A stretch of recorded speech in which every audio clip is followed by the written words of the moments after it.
ان دونوں درخواستوں پر بھی فیصلہ ہو جائے گا اور امید ہے وہی فیصلہ ہوگا جس کی توقع ظاہر کی جا رہی ہے۔ لاسٹلی میں یہ جاننا چاہوں گا، سپریم جوڈیشل کونسل اب جو کہ حرکت میں آ چکی ہے، جسٹس طارق محمود جہانگیری صاحب کے حوالے سے فیصلہ بھی جلد آنے والا ہے، کیا لگتا ہے آپ کو 18 تاریخ کو یہ میٹنگ ہے سپریم جوڈیشل کونسل کی اور اس سے 2 روز قبل 16 تاریخ کو بار کے انتخابات ہیں، نوٹس تو ابھی تک نہیں ہوا جسٹس طارق جہانگیری صاحب کو، obviously یہ معاملہ بھی آگے چلے گا، کیا جسٹس سردار سرفراز ڈوگر صاحب جو کہ اب سپریم جوڈیشل کونسل کا بھی حصہ ہے، 5 ججز پر مشتمل سپریم جوڈیشل کونسل ہے، ناظرین کے لیے بتا دیں، چیف جسٹس یحییٰ آفریدی ہیں، جسٹس منصور علی شاہ ہیں، جسٹس منیب اختر ہیں، پھر 2 سینئر ہائی کورٹس کے چیف جسٹسز ہیں، جسٹس سردار سرفراز ڈوگر صاحب اور جسٹس عالیہ نیلم صاحبہ۔ اب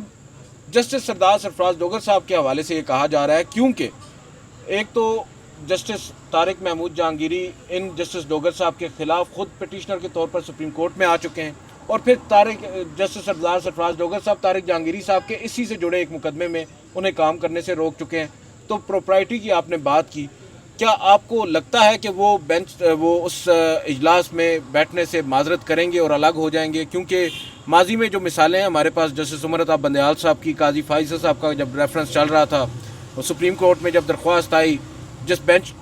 میں معاملہ آیا تھا، جسٹس بندیال اس کو ریپرزینٹ کا اسپیکر سربراہی کر رہے تھے، اور پھر ایونچولی سپریم جوڈیشل کونسل کی میٹنگ میں وہ نہیں بیٹھے تھے۔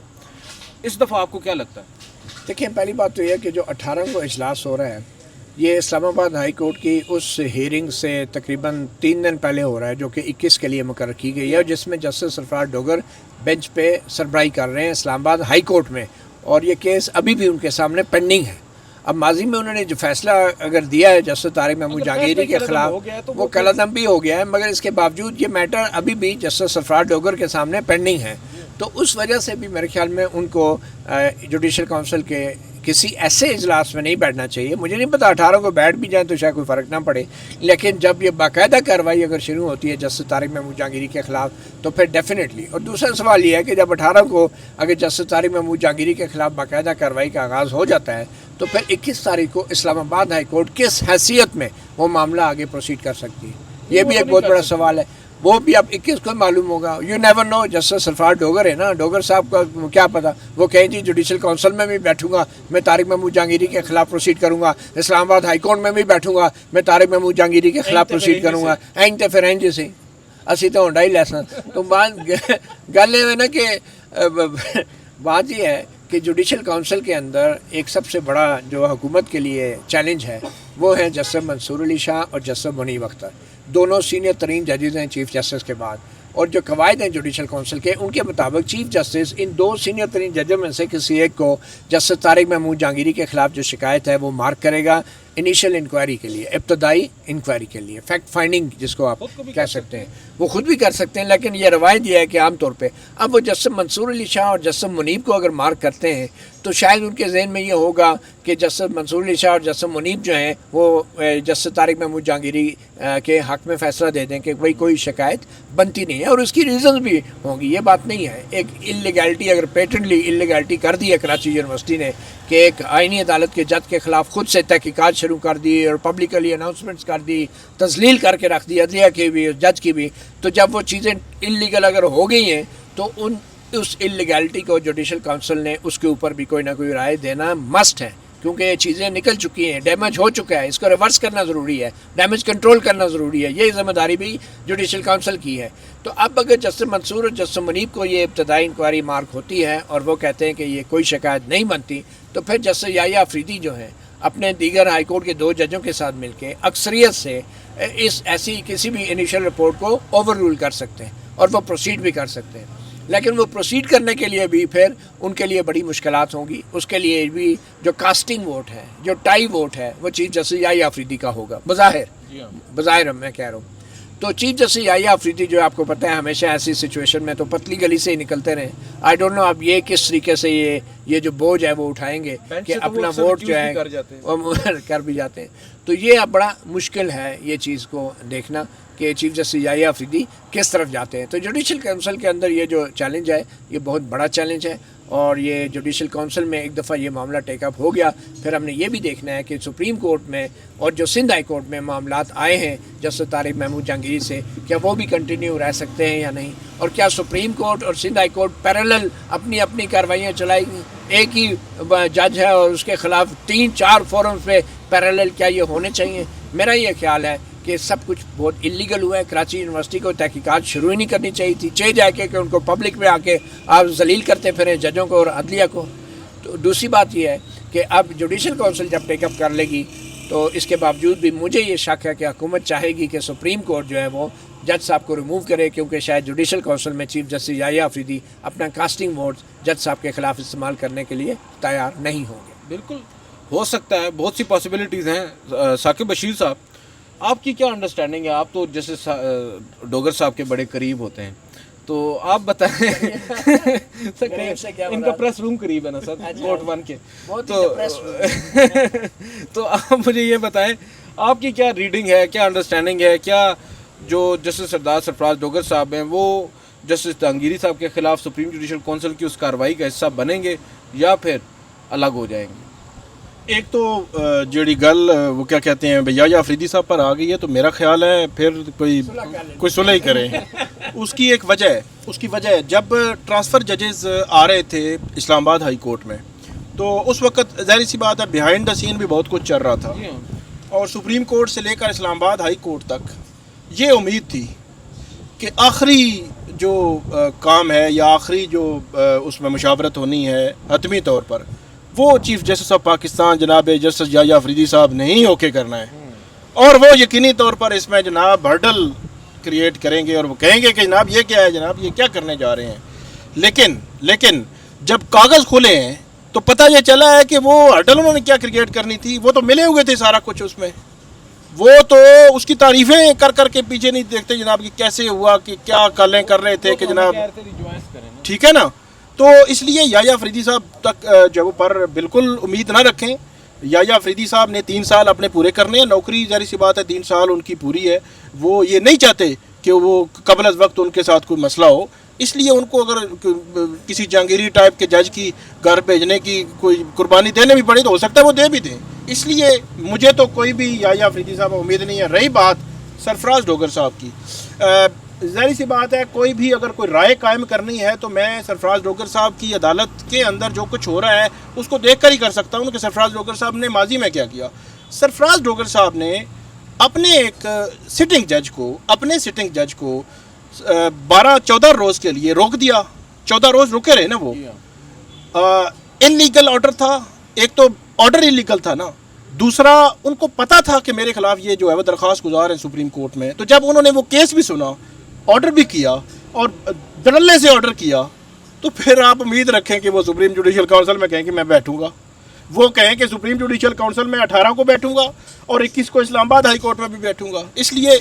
امید رکھیں 26ویں آئینی ترمیم کے بعد، ٹرانسفر ججز کے بعد، آپ ہر اس کام کی امید رکھیں جو آپ توقع بھی نہیں کر سکتے. آپ کے وہم و گمان میں بھی نہیں ہوگا کہ یہ کام تو یار یہ تو نہیں کم سے کم ہو سکتا. آپ اس کی توقع رکھیں.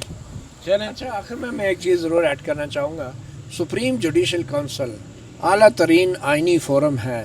اپنے ججز کو تحفظ دینا بھی اس کی ذمہ داری ہے، ان کو ڈسپلن کرنا بھی ان کی ذمہ داری ہے.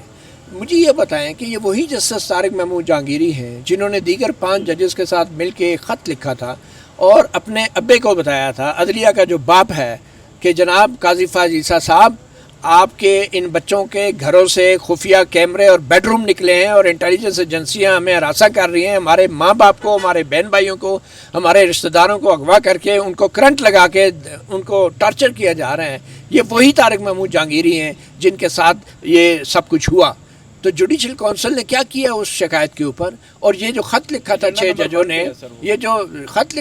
ججوں نے، وہ خط بھی جوڈیشل کونسل کے سربراہ کو لکھا گیا تھا. اب مجھے یہ بتائیں، یہ جوڈیشل کونسل اور چیف جسٹس یحییٰ آفریدی کس منہ سے جسٹس طارق محمود جہانگیری کے خلاف ڈگری کی شکایت پہ پروسیڈ کریں گے جب تک وہ 6 ججوں کے لکھے ہوئے خط کے اوپر یہ انویسٹیگیشن آرڈر نہیں کرتے، متعلقہ جو ملزمان ہیں، خفیہ اداروں کے، ریاستی ہیں، ان کے خلاف کارروائی نہیں کرتے؟ کس منہ سے یہ جج کی ڈگری کے اوپر بیٹھ کے بات کریں گے؟ کیونکہ ان کا پہلا فرض یہ ہے کہ اپنی عدلیہ کو،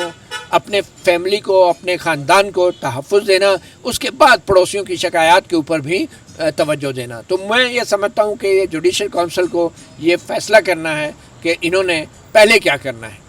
بہرحال دیکھتے ہیں جو میٹنگ ہوگی ایس جی سی کی وہ بڑی امپورٹنٹ ہوگی. اس کی سگنیفیکنس تو آپ کو اندازہ ہو ہی گیا ہے، اور اس